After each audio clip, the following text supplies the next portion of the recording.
আসসালামু আলাইকুম। আজকে আমি আপনাদের সঙ্গে শেয়ার করব আলু দিয়ে কবিতরের মাংসের ভুনা রেসিপি। আর আলু দিয়ে কবিতরের এই ভুনা রেসিপি ভাত এবং পোলাওয়ের সঙ্গে খেতে অনেক বেশি মজা হয়। আর আমি এটা কিভাবে রান্না করি সেটাই আপনাদের সঙ্গে আজকে শেয়ার করব।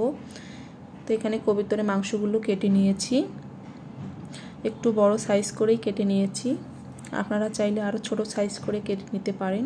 যেহেতু আলু দিয়ে রান্না করব তাই একটু সাইজটা বড় করে নিয়েছি। ছোট করে কাটলে অনেক সময় আলুর সঙ্গে খুঁজে পাওয়া যায় না, তাই একটু সাইজটা বড় করে কেটে নিয়েছি। আর আলুগুলো এইভাবে ছোট সাইজ করে একটু কেটে নিয়েছি। আর আলু দিয়ে কবিতরের মাংস রান্না করলে আমার কাছে অনেক বেশি ভালো লাগে, তাই আমি আপনাদের সঙ্গেও শেয়ার করতেছি আমি কিভাবে রান্না করি সেটা। তো ফ্রাই প্যানে সরিষার তেল দিয়ে দিচ্ছি। আপনারা চাইলে সরিষার তেলের পরিবর্তে সয়াবিন তেল দিয়েও রান্না করে নিতে পারেন। তো এখানে পেঁয়াজ কুচি দিয়ে দিচ্ছি। এখানে 2টা বড় সাইজের পেঁয়াজ নিয়েছি। কাঁচামরিচ ফালি করে দিয়েছি। এখানে প্রায় 6টা কাঁচামরিচ আছে। এখন এগুলো তেলের মধ্যে একটু ভেজে নেব। তো প্রায় ভেজে নেওয়া হয়ে গেছে। এখন একটু পানি দিয়ে দিব যাতে করে পোড়া না লাগে। তারপরে এখানে মশলাগুলো দিয়ে দিব। তো এখানে দিয়ে দিব 1 চামচ রসুন বাটা, 1 চামচ আদা বাটা,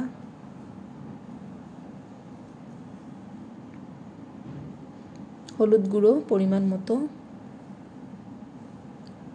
গুঁড়ো মরিচ, জিরা গুঁড়ো, আর দিব লবণ।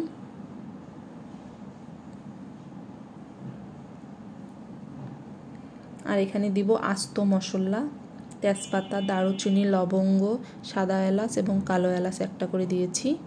এখন ভালো করে কষিয়ে নেব। কিছুক্ষণ একটু ভালোভাবে কষিয়ে নিতে হবে। আর যত বেশি কষিয়ে রান্না করা যাবে তত বেশি কিন্তু মজা হয়। আর একটু পানি দিয়ে দিলাম, যেহেতু পানির পরিমাণটা একটু কম হয়েছে। এখন ঢাকনা দিয়ে ঢেকে দিব যাতে করে ভালোভাবে সিদ্ধ হয়। 3 মিনিট পর ফিরে এসেছি। পানিটা অনেকটা কমিয়ে গেছে। এখন একটু কষিয়ে নিব। রসুন পেঁয়াজগুলো আস্ত থাকলেও সমস্যা নাই, মাংস কষানোর সময় কিন্তু পেঁয়াজগুলো আস্ত থাকবে না, গলে যাবে। কষিয়ে নেওয়া হয়ে গেছে। এখন এখানে দিয়ে দিলাম কবিতরের মাংস। আগে কবিতরের মাংসটা কষিয়ে নিব, তারপরে আলু দিয়ে দিব।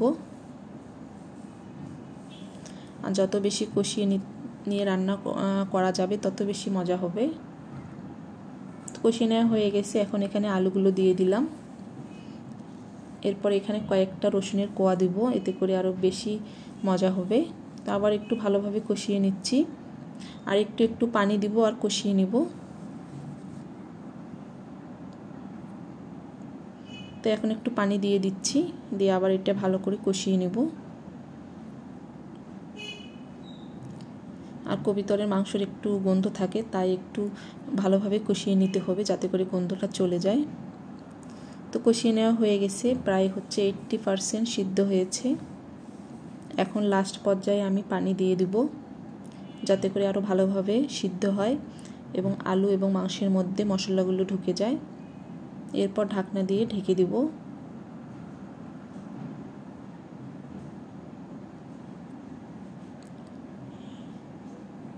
ফিরে আসলাম 4 মিনিট পর।